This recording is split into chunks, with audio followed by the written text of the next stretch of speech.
Nothing in life is worthwhile unless you're willing to take risks. As Nelson Mandela said, there is no passion to be found playing small, in settling for a life that's less than the one you're capable of living. You've probably heard people tell you to make sure you have something to fall back on, to always have a safety net. But I've never understood that concept. If I fall, I don't want to fall back on anything. I want to fall forward. At least this way, I'll see what I hit. Without consistency, you will never finish. So do what you're passionate about. Take chances. Don't be afraid to fail. There was an old IQ test with 9 dots, and you had to draw 5 lines with a pencil without lifting the pen. The only way to do it was to go outside the box. Don't be afraid to think outside the box. Don't be afraid to fail big.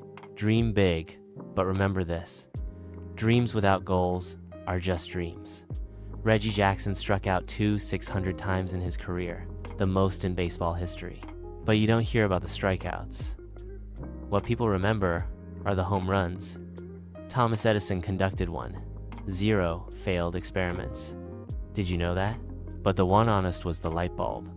Every failed experiment is one step closer to success. You have to take risks. I'm sure you've heard this before, but I want to talk about why it's so important. At some point in your life, you will fail. You will lose. You will embarrass yourself. You will suck at something. There's no doubt about it. And I know that's probably not a traditional message for a graduation ceremony, but I'm telling you, embrace it.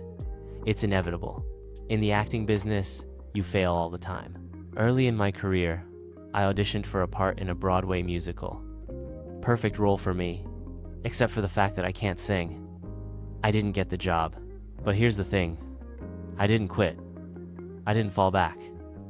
I walked out of there to prepare for the next audition, and the next, and the next. I prayed and I prayed, but I continued to fail.